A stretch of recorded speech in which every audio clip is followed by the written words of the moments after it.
Commonwealth.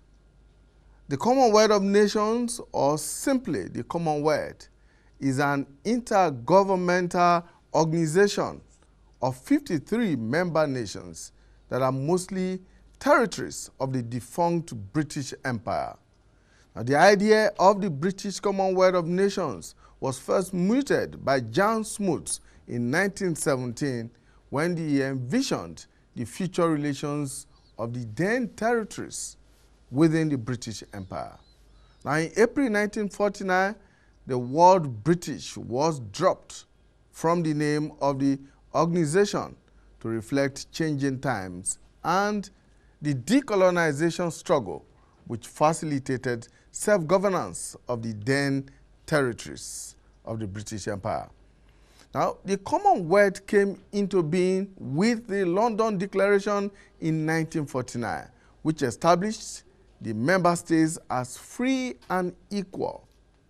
The symbol of their association is Queen Elizabeth II. Now, members have no legal obligation to one another, but they are united by language, which is English, history, culture, and shared values of democracy, free speech, human rights, and the rule of law. These values are enshrined in the Commonwealth Charter.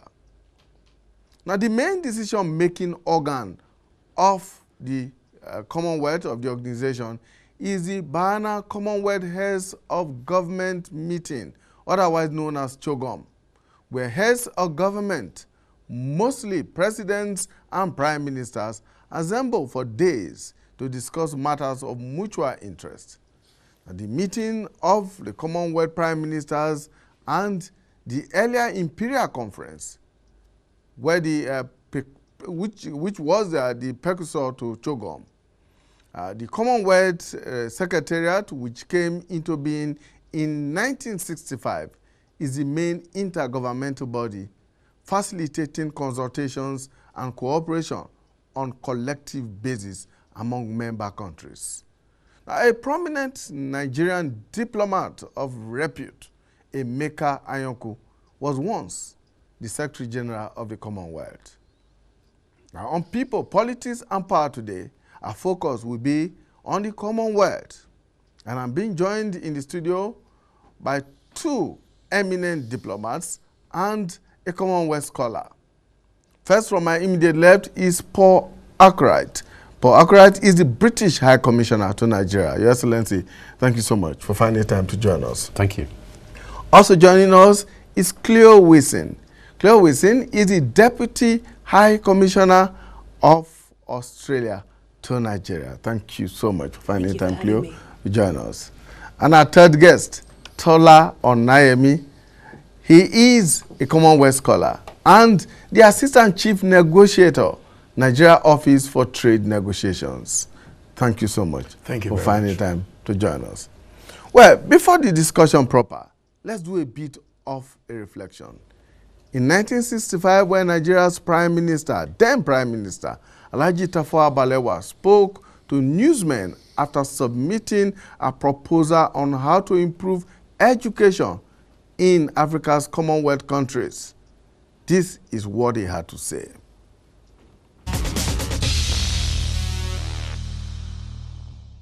Well, I haven't had any success yet. I hope I'll succeed because I've just made the proposal. Mr. Wilson is one of 21. And I thought, you see, Britain being responsible for the affairs of Rhodesia, I should come and see him personally, explain to him my proposals, and perhaps communicate to him some of the new ideas which I have on how to solve the Rhodesian problem. And would such a conference be successful in quieting African agitation about Rhodesia? Well, it depends on what the conference decides to do, or what concrete proposals come out of the conference. If we are able to produce a plan which could be acceptable as a just one, I think it will satisfy the Africans. Prime Minister, will your country be breaking off diplomatic relations with Britain today? Well, I'm here in Britain, and you haven't heard the announcement that we are doing it. So that you will be going against the vote that your foreign minister cast at Addis Ababa 10 days ago? Was there a vote there? Your foreign minister voted to break off diplomatic Was relations there a today. vote there? That's what I'm asking you. Was there a vote taken at Addis Ababa? Because I wasn't there, and I wasn't informed there was any voting. I was there, Prime Minister. I understood there was a vote. Well, I was never informed that there was a vote. So Nigeria will not be breaking off relations? I don't think we will. Thank you very much.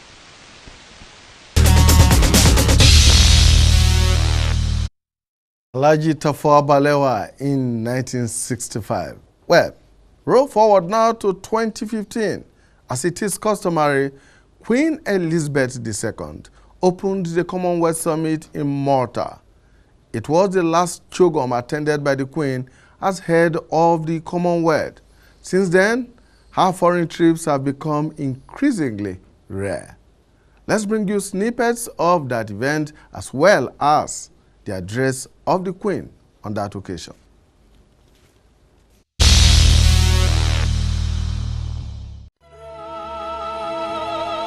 Her trips abroad are increasingly rare, but Britain's 89-year-old Queen Elizabeth is in Malta, where she's formally opened a summit of Commonwealth nations.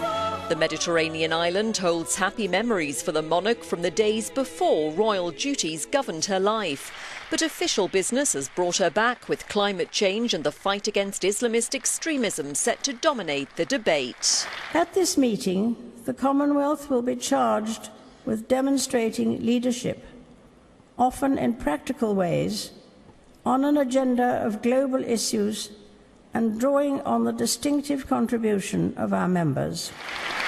Elizabeth's husband, Prince Philip, used to be an officer in the British Navy, and when he was posted to Malta, his new bride lived with him there from 1949 to 1951, some of the most carefree and happiest days of her life before she became Queen.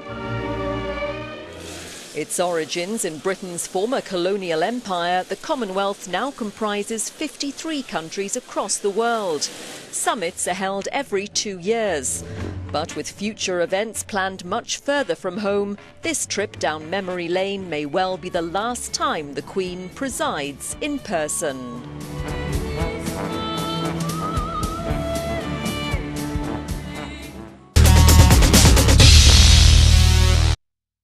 Thank you very much for staying with us. My guest on the program today, Paul Arkwright. He is the British High Commissioner to Nigeria. Cleo Wilson, Deputy High Commissioner of Australia to Nigeria, and Tola Onayemi, a Commonwealth scholar and Assistant Chief Negotiator, the Nigeria Office for Trade Negotiations. Thank you very much, gentlemen and ladies, for joining us on these occasions. The Commonwealth Day, and the Commonwealth happens to be one of the biggest international organizations today, Your Excellency. 53 member countries, spanning 6 continents, with about a third of the world's population. But it's not as prominent as, for instance, the United Nations, or indeed the African Union, or sometimes the other regional blocks that we hear. I mean, but the Commonwealth is not just a regional block, it's a block of countries that spans 6 continents.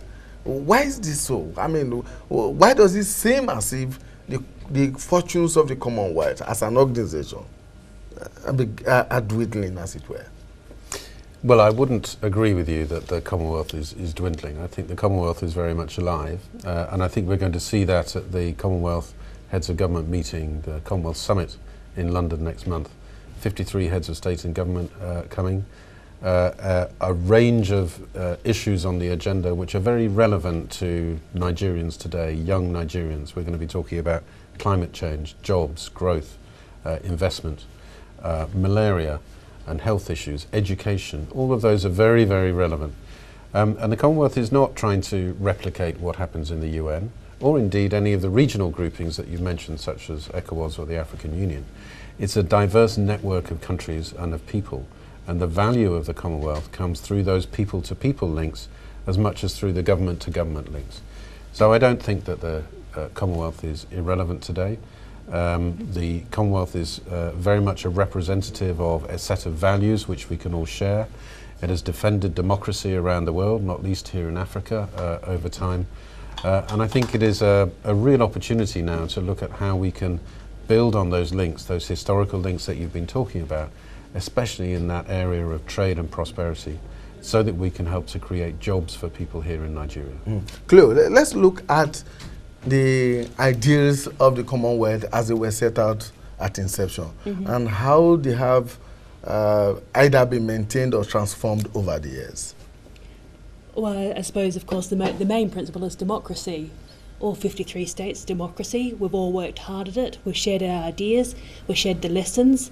And when you have the states coming together at CHOGM, that's another chance for us to learn from each other's lessons and to think about how we maintain democracy in a world which today is rather unusual, and sometimes those ideas and principles of democracy are pushed. Well, of course, admittedly, at some point in the journey of the Commonwealth, some member countries were not always democratic nations. Some of them became autocratic, one form or the other, military or the other. How was the Commonwealth able to cope with the situations at those times? Well, I think the best way we've always done it is through discussion. You know, we learn from each other's lessons, like I've said.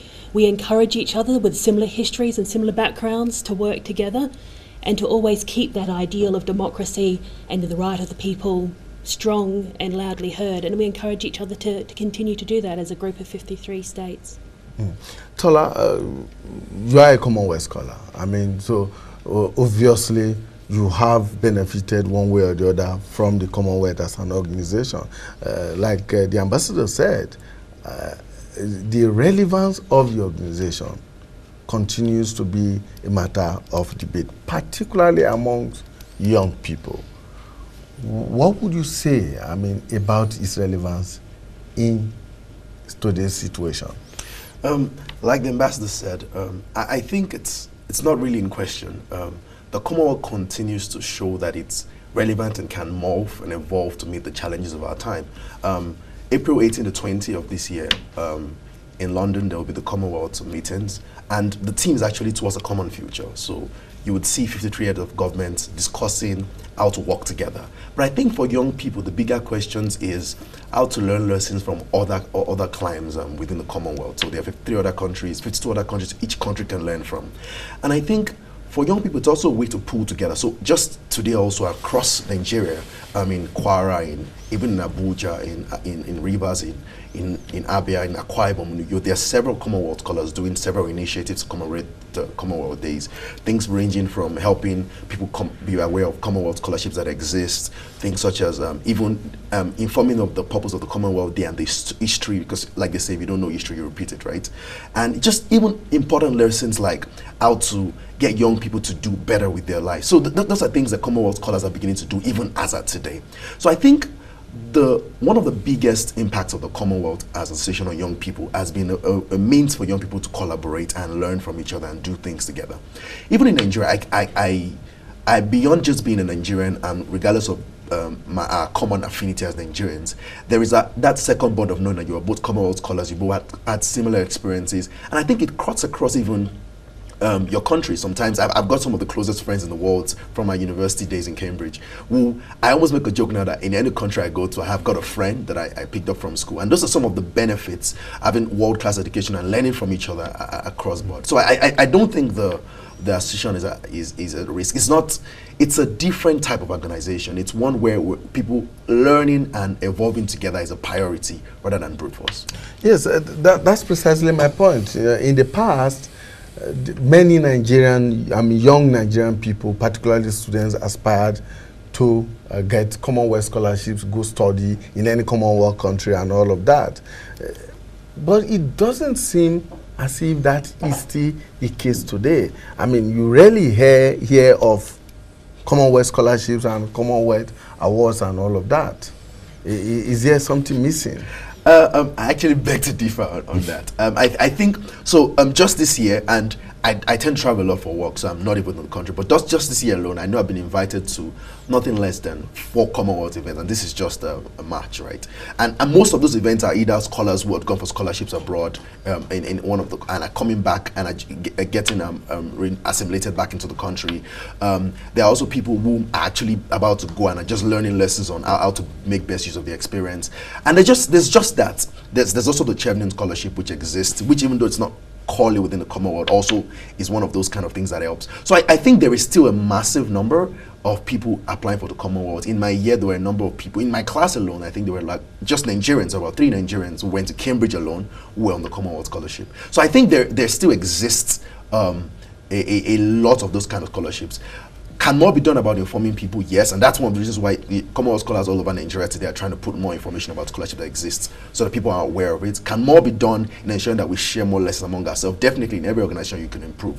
But I think so much is being done, so much is still being done, so much access still exists for young people in getting scholarship and getting world-class education within the Commonwealth. I dare say, Your Excellency, that today in Nigeria, that the Chevening Scholarship is a lot more popular than the Commonwealth. I don't know about more popular.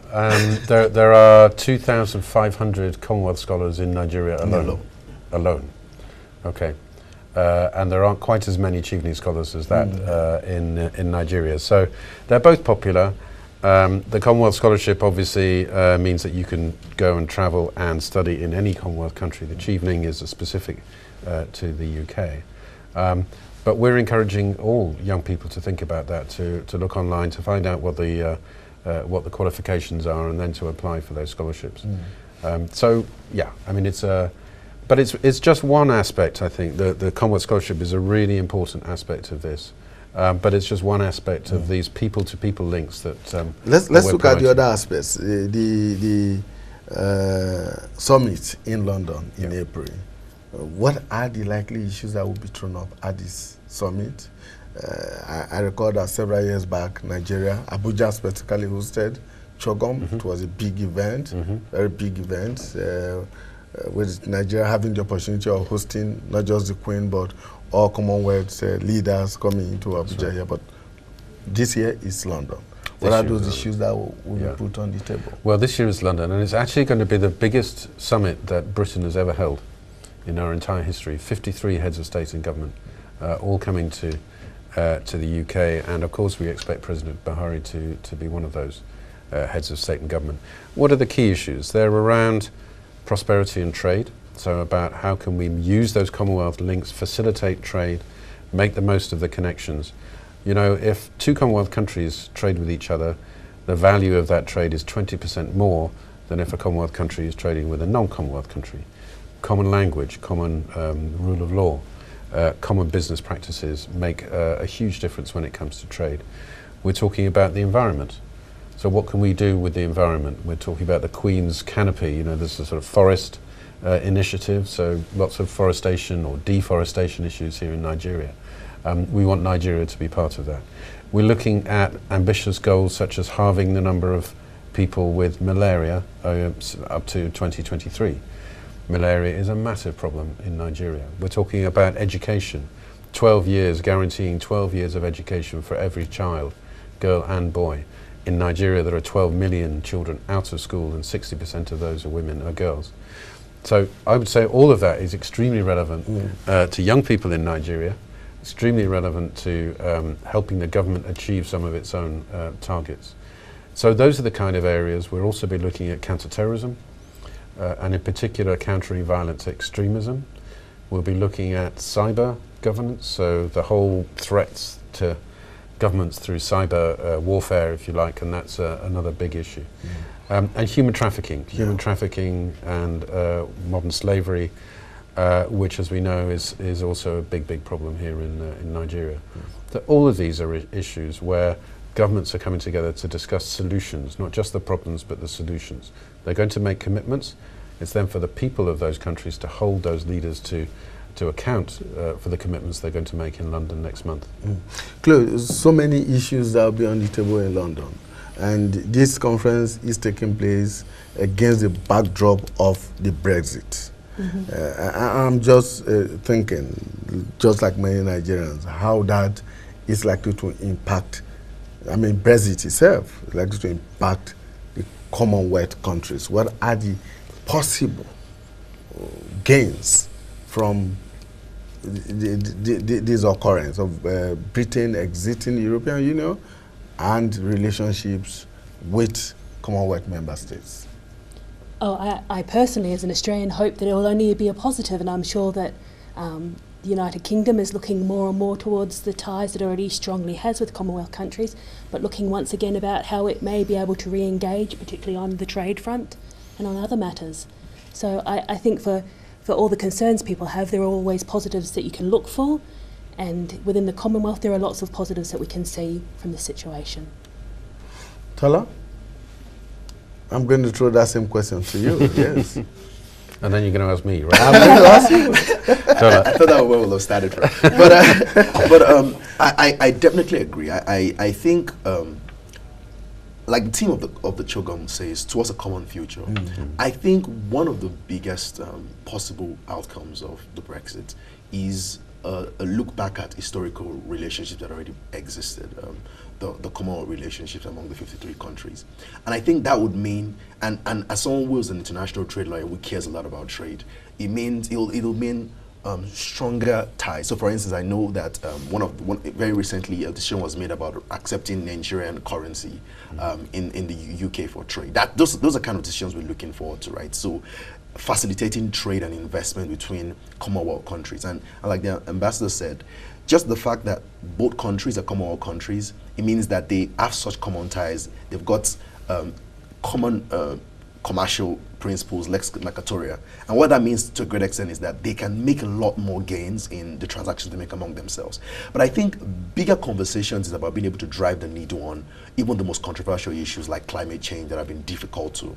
I think when more Commonwealth countries come together around the table around those kind of issues, I think, because for a young person like me, that's a very important issue, the world that we're going to leave behind for our children, that I'm going to grow up in, right? And I think those are important conversations of what we hope Brexit will mean, that it would not mean just the fact that one person determines issues, but that the UK and all Commonwealth countries start to look together and discuss together and come together on clear commitments on how to move forward as Commonwealth. Speaking with one voice. Well, hopefully, within their sovereign confines. So I'm going to come to you now. I mean, what are the possible benefits for Commonwealth member countries now that Britain is exiting the EU? Well, Tola's just referred to trade and prosperity, and so has Chloe. I think that's probably the main benefit. Up to now, we're part of an EU bloc and a trading bloc. That means that all of our trade relations need to be done and negotiated within the EU first, and then from a bloc to another country, a third country, or other blocs, like ECOWAS, for example. Post-Brexit, the UK will be able to make those negotiations on our own. We will be able to forge closer bilateral ties without going through the bloc, which is the European Union. We should be more agile. We should be able to do that more quickly. And I think it will be to the benefit of all those countries that we are trading with, that we will be outside the European Union and not hemmed in by the rules of the European Union. And I would add that in the Commonwealth, those are our natural trading partners. You know, the UK, whatever you think of the UK empire, it grew up because of our trading links, because of our need to trade. We're an island, we need to trade, that's how we exist. And so trading with those countries where we have a very strong historical link, where we have personal links, where people are familiar with doing business, all of those links are going to count even more when we leave the European Union. And they will count not just in the trade area, I think they'll count in the cultural area, in communications, in sport, everything. I think there will be really a very significant uplift in that relationship, and I'm looking forward to being part of that. Well, Cleo, if you observe closely, apart from the United Nations, the Commonwealth as a bloc seems to be one of the largest in the world. And so it has the figures and the economies that could actually enhance its status globally. But is the Commonwealth conscious of that, and has it taken advantage of that over the years to promote either bilateral or multilateral trade, and to stay even much stronger than some of the other regional blocs that we speak about? Oh, I definitely think we have. I mean, we've got the common history, we have the common understanding to work together straight away. I think the mere fact that the High Commissioner has said 53 leaders are going to CHOGM shows how important people look at this as a group of nations working together to improve their economic status together. Tola, this again is an issue about 53 member countries, spanning 6 continents, a third of the world population, and many people think, observers especially think, that this organization ought to make greater impact than it has made over the years, across board, whether in terms of bilateral relations, economic relations, multilateral relations, or what have you. It ought to be as strong, if not stronger, than the United Nations. Speak with one voice on most issues and all of that. But in some cases, you have seen that they have toed divergent lines when it comes to issues at the international level. So I'm going to tap into my background as an international lawyer, right, and say definitely the UN is a lot bigger than the Commonwealth. So in size and in the number of member countries that are participating. So of course I don't think it's fair to compare them on reach. No, we are not comparing them. Yeah. We're saying that it's about the second or third largest bloc. I agree. So but I think 2-3 things. One is I don't think we've done as much work communicating the actual Commonwealth impacts, in the sense of saying, so for instance, when Nigeria trades with, say, the UK, that you can almost classify that as something that falls within trade within the Commonwealth, right? Yes. But we don't do as much work of cataloging all that into a bunch and putting that statistics out there. So I think that's one of the reasons why it's not as clear out there of how much impact. When you look at, so Nigeria's trade policy report came out, in end of February, and you would see the trade that Nigeria has to do with, say, the UK, and it's still large volumes, right? So I don't think that there isn't strong relations. I think it's that not as much communication of that has existed. But on divergence views within the Commonwealth, I think that's welcome. I think organizations like this thrive when everybody can express their sovereign rights, to have their opinion and all their rights. And I think that the robust evolution of any of these organizations is a function of the fact that everyone can lay hold on what they think is the best sovereign interest, and then commonly come together on mutual grounds. Even within the United Nations, everybody has different opinions at different times. But I think the strength of the Commonwealth is not really in whether anybody holds a divergent opinion. I think the strength of the Commonwealth is that there's a common history and a common commitment to actually prosper together. So it's not a case in which I'm just in this organization simply because I want to ensure I can use my political power. It is that we're coming together, sharing joint interests to ensure that everyone can share together. And like Julia, that former Prime Minister of New Zealand will say, the idea is that it's not a zero-sum game. Everyone can gain. And I think that's the idea of the Commonwealth. Yeah, Ambassador, in the Commonwealth member states share common heritage, common history, and all of that. And the expectation would have been that in such circumstance, there will be some inherent and immediate benefits to reap. For instance, while Britain was still in the EU, there was this free movement protocol, just like as it is in the ECOWAS member countries. That does not exist among member countries of the Commonwealth. Mm-hmm. Possibly because when Britain joined, or the United Kingdom joined the EU, it had to do some trade-offs and all of that. Because I know that at some point in time, there was this free movement amongst member countries of the Commonwealth that didn't require a Commonwealth member country or somebody from a Commonwealth member country having to acquire visas to travel to another country. That stopped. Is that likely to return? Is this something that can be put on the table? I think certainly the Commonwealth is looking to improve people-to-people links. There's no doubt about that.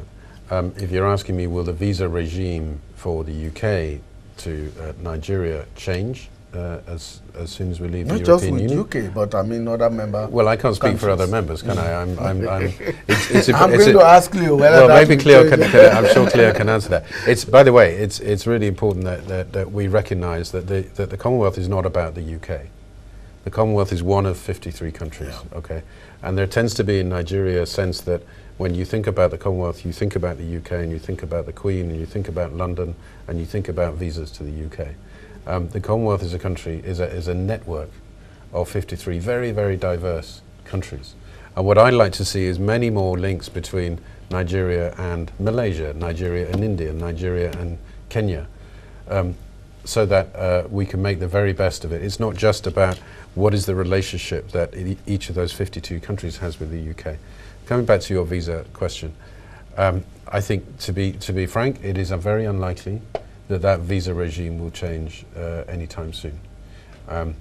Against that, it's not free movement in the sense that it isn't. You do need a visa, but I think there are a lot of misconceptions about visas.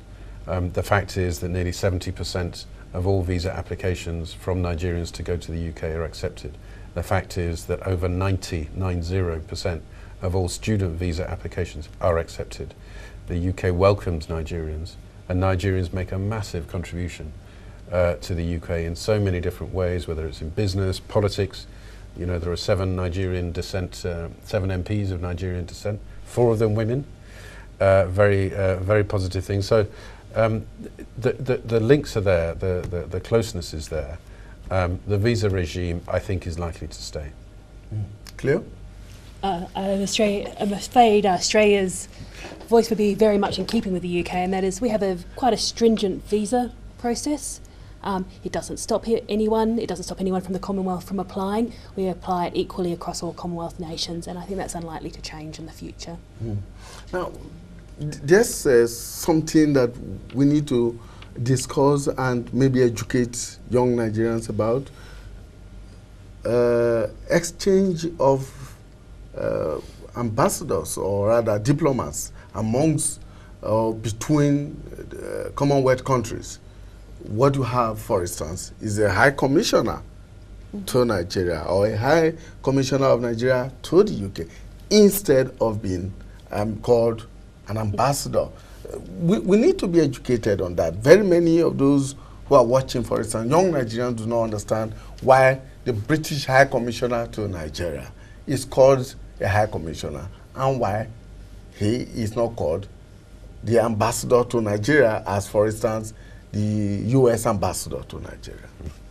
Well, that, as you've already sort of outlined, that's very much the nature of our shared and common history and the fact we are members of the Commonwealth. I'd actually ask the High Commissioner to talk a little bit more about that, given he is a High Commissioner, and I'm sure he's very much au fait with explaining exactly that matter. There is, in reality, it's a different label. There's no difference between what I do as the British High Commissioner to Nigeria and what I did as the British Ambassador to the Netherlands, which was one of my previous postings. So it's in the name, and the name is clearly linked to the Commonwealth. Any country within the Commonwealth that sends a diplomat to another Commonwealth country is a member of the High Commission of that country. It's basically the same as an embassy or an ambassador, but we use a different title. It actually shows that there is a special affinity. It's a special club, if you like, where High Commissioners feel very much part of that Commonwealth family when they're overseas. Okay, I'll remain with you now. One of those things that's unique to the Commonwealth is that we have the Commonwealth Games. We are, again, another avenue of bringing together member countries of the Commonwealth. This year's Commonwealth Games is in Australia. It's in Australia, and it's coming up very shortly in April. Yeah. Yes. Yeah. Let's talk a bit about that. What is the level of preparation for that Games in Australia, and how many of the member countries are expected to attend? Well, Australia is very hopeful that all 53 member countries will send people, and I think currently we're looking at about 6,600 athletes coming, many of those young people, which I think is absolutely amazing. It's a brilliant opportunity for all people within the Commonwealth to share their ideas and to have a little bit of sportsmanly rivalry between us, which I think is always healthy. So what do you consider to be future of the games? I think it's very positive. It's great that Australia has taken so warmly to the games. It's great that so many Commonwealth countries want to be part of that. We've had the Commonwealth Games in a number of places, a number of cities in the UK. It's incredibly popular, and people really get excited about it in the same way that they got excited about the Olympic Games when we held those in London in 2012.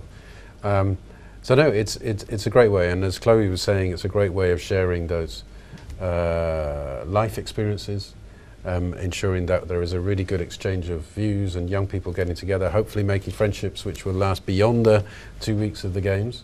And these days with social media, it's very easy to keep in touch. And so it's another really good example of the people-to-people links and the real kind of diversity and the importance of those links. Because sport is something which everybody can understand, most people really enjoy, and it's a great opportunity for young people to get together. All right, the Commonwealth, today is a Commonwealth Day, and here in the studio we are looking at the history of the Commonwealth, its continued relevance today, and its future. Incidentally, this year the Commonwealth is in its celebration, and I mean, as it holds its CHOGM Summit in London, is looking at the future of young people within the Commonwealth. Well, we'll be coming back to talk a lot more about the Commonwealth. Stay with us. Today's stories and more on our website, aitonline.tv. Also on YouTube at youtube.com/aitonline. Interact with us on Facebook, Instagram, and on Twitter our handle is @AIT_online. Our email address is feedback@aitonline.tv. Better still, download the AIT mobile app to your phone, tablet, or any device from Google Play Store.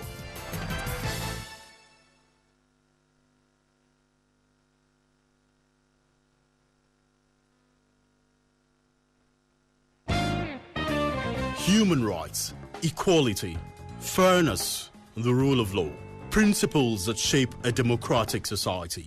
Who sets the moral bar? Who controls the wheel of justice? Who protects the weak and the strong? Who defines the legal framework and ensures its just enforcement? Citizens' constitutional rights, liberties, and basic freedoms. AIT's Legal and Human Rights Program, Project Justice, returns. Project Justice, 5:30, every Wednesday on Africa Independent Television. Thank you so much for staying with us. It is the Commonwealth Day, and we're looking at the future of the organization and its citizens. 60% of Commonwealth population is under the age of 30, and about 1 billion of these people, of these citizens, are under the age of 25. Now, Tola, let's look at the future of the Commonwealth with this huge youth population. So I think the statistics show that the young people that make up the Commonwealth are beginning to take hold of the future of their countries. And I think that even for the shared value of enshrining democracy, I think that's one of the biggest things. Some of the biggest drivers in democracy in the last few years have been young people demanding better accountability in their countries, demanding for participation. There's a Not Too Young to Run bill running on in Nigeria right now. And I think that's one of the biggest potential of what the young people can do within the Commonwealth, help enshrine that democracy, and by demanding the most of their government. That's one part. I think a second big part is driving each of their countries into the future, in the sense that, for instance, tech, which is I think one of the biggest players in the future of the world, is actually being driven almost entirely by young people. Tech in Nigeria has been one of the most incrementally fast-growing sectors, and I think just being able to share cross-pollinate ideas across the Commonwealth in that area. So, for instance, a lot of Nigerian tech outfits reach out to expertise in the UK and Australia, and I think that sense of camaraderie between the Commonwealth among the young people offers quite a lot in driving the Commonwealth countries into the future. So I definitely think it's a massive plus that young people make up 60% of the Commonwealth. And I think that actually holds a big part of why the Commonwealth would exist through the future.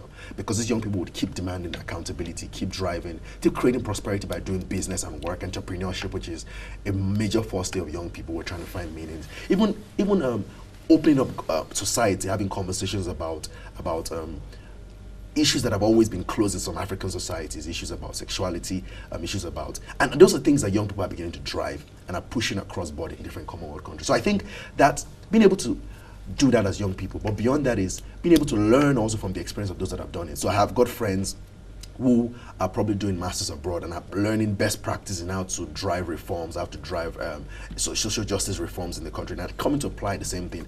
There's a popular story in Kenya of the Ubuntu app that demands accountability. So there's a lot of that happening. I think that is the mainstay of what young people would help drive the Commonwealth into its future. Cleo, let's look at some more statistics. 53 member countries of the Commonwealth, 30 of them are said to be small states, 24 of them are island developing states, and you put all of the 53 countries together, you have a combined gross national income of well over $10 trillion, and of course the intra-Commonwealth trade is estimated to be over $680 billion, and is projected to surpass $1 trillion by the year 2020. This is huge. This is massive. Now, we're looking at growing the economies of the smaller member countries of the Commonwealth. How can the developed member countries of the Commonwealth, the bigger member countries of the Commonwealth, assist in this regard? Well, I think it's already obvious how some of that's happening. It's through things like education opportunities, bringing people from these countries into countries that have specific expertise that then can be used back in those countries. And through the great people-to-people links that exist in the Commonwealth, I think through these CHOGM meetings and other such forums, people are given the opportunity to go out to other countries and request assistance and to have the conversations that help them learn about how they may be able to improve an industry that another country has already well established within the Commonwealth. Ambassador, you want to expand a bit on Yes, that? I think there's some really good examples of best practice where the small island states that you've mentioned may not have the natural resources, the expertise. And so there are really good examples of, and not just British or Australian, but Nigerian and others coming into other countries, say Papua New Guinea, for example, bringing their own expertise, teaching people, local people, how to develop their own expertise in whatever area it might be. So I think those human people-to-people exchanges are important. I think another area which I know small island states are particularly worried about is climate change. Yes, some of these are very low-lying. There is a real risk to their very existence when it comes to rising seawaters and sea levels and climate change. So one of the things that we're looking at in next month's summit is something called the Commonwealth Blue Charter. And this is where all Commonwealth countries will look at the impact of climate change. We'll get together the right kind of experts to look at the mitigation and how you can hedge against the risk of that. Come up with some very practical ideas and then look at implementing those ideas. That might be with provision of expertise, it might be through funding, but it will be run through the Commonwealth Secretariat in London. They will bring together all of that expertise so that those states that are genuinely threatened by rising sea levels can stave off that terrible scenario through cooperation within the Commonwealth. Now, one of the very key themes of the Commonwealth is the sustenance of democracy and democratic practices. Agreed, all 53 member countries are democratic countries, but in essence, not all of them are practicing democracy the way or in the best way possible, so to say.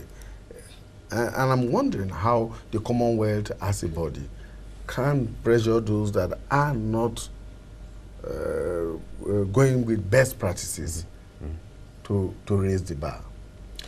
I think we've seen examples of that. So, as you know, the Gambia the former president, pulled out of the Commonwealth. Out of the Commonwealth. One reason he pulled out of the Commonwealth was he didn't like the fact that the Commonwealth was putting pressure on him to change the way of that he was running his country. He was an autocratic leader. There was no true democracy in the Gambia, and all the time the Commonwealth ministers were putting pressure on President Jammeh to change his ways, to make changes which would be genuinely democratic.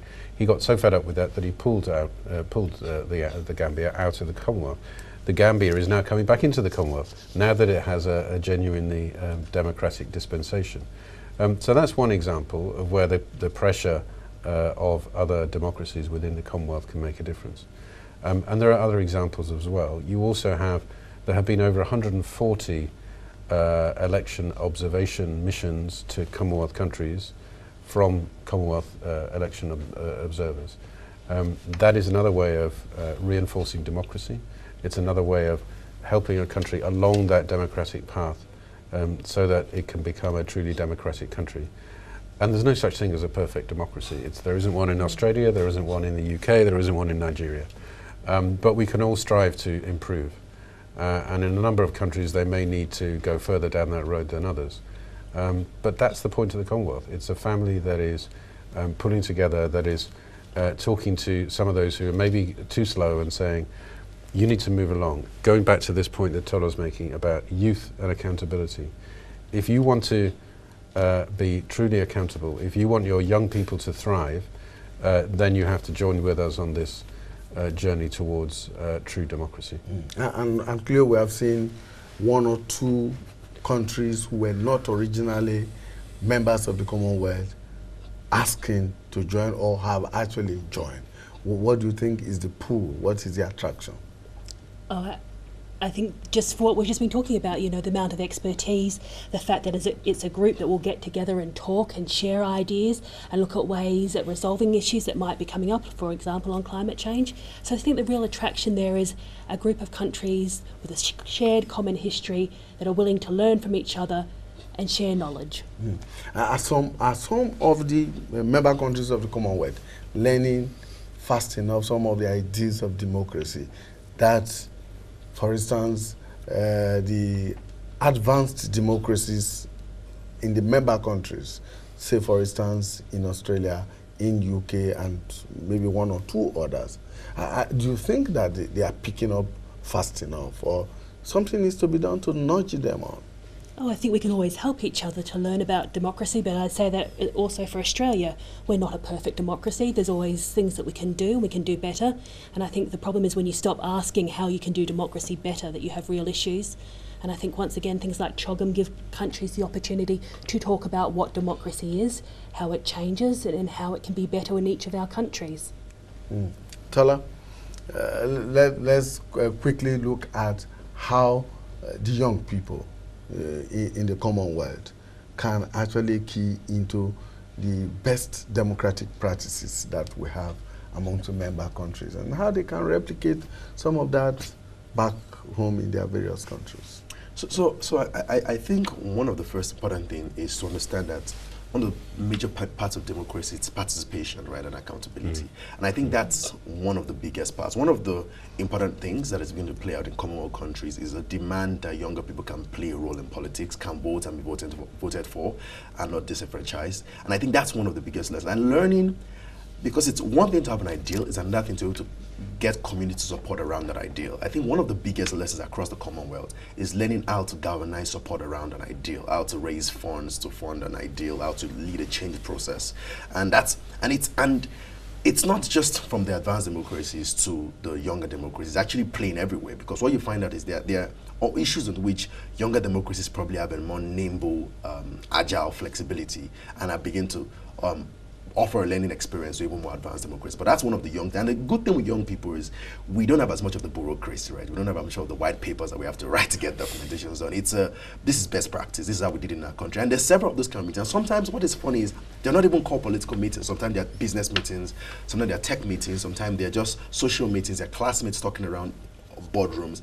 And when you trace the issue of most of the change that have been driven among different of the Commonwealth countries and even around the world, you find that some of them started in coffee shops, started in business meetings, started around friends. And I think that's the big people link that the Commonwealth forces around young people. It allows young people to understand the aspirational ambitions of having a proper participatory democracy, but beyond that helps them understand the process and how to gather support around it, both domestically and even get external funds where necessary. And when you look at the ages of some of the people who have driven the most important reforms around different countries, they always fall within their young class. People will see what can be done in other countries, come back to their countries and demand for that same expectations in their country, galvanize support around it. And so that's what is happening over and over again among young people in the Commonwealth. And I think it's novel, it's fantastic. Ambassador, well, the London summit is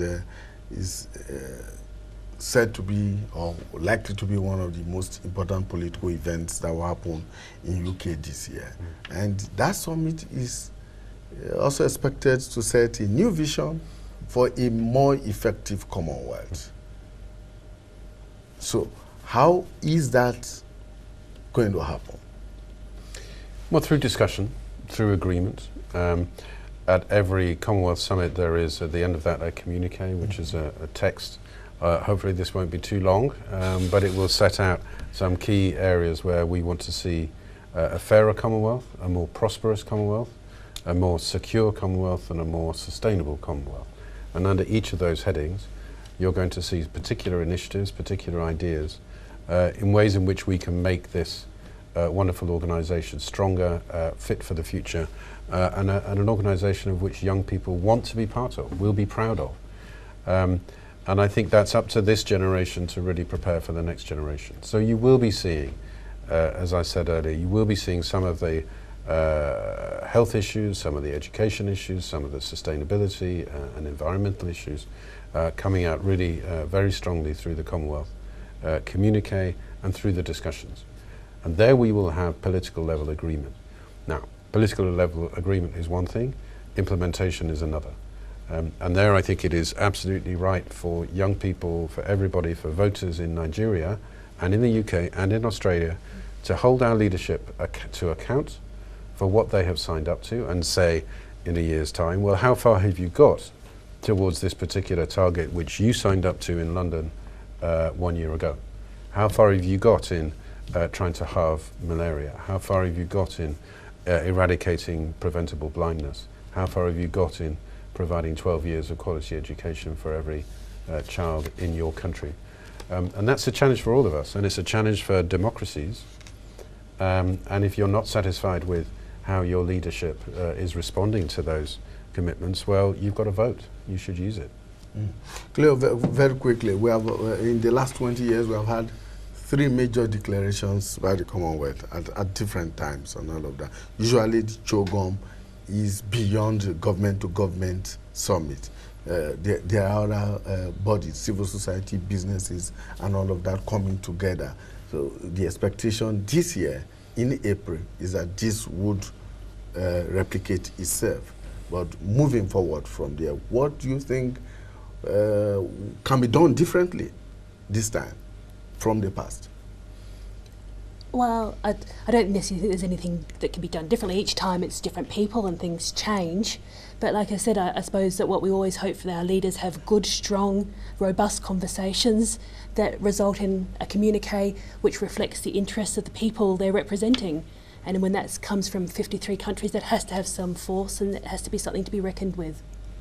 I'm talking about the implementation of such declarations each time they have been made.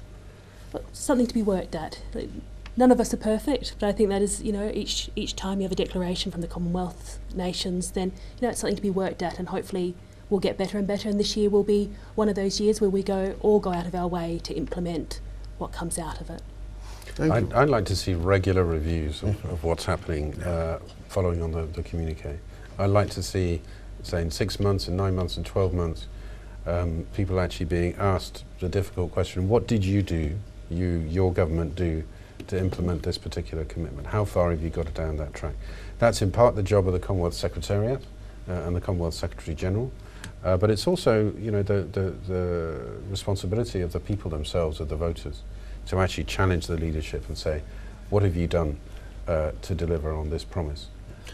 So civil society has a lot to play. Of course, it's really important. And I think really one of important. the biggest parts of this Commonwealth Shogun preparation is that there have been subcommittees. I know that Nigeria is participating, almost co-chairing the Trade and Market Access Subcommittee. And I think most of that is to set up clear frameworks for such interactions. Because I think one of the biggest deliverables for this Commonwealth is clear frameworks for collective cooperation, right? Okay. So and in trade, for instance. All right, thank you so much. Our time is up. We must go. I want to thank you immensely for finding time to join us. Paul Arkwright is the British High Commissioner to Nigeria, and Cleo Wilson is a Deputy Australian High Commissioner to Nigeria.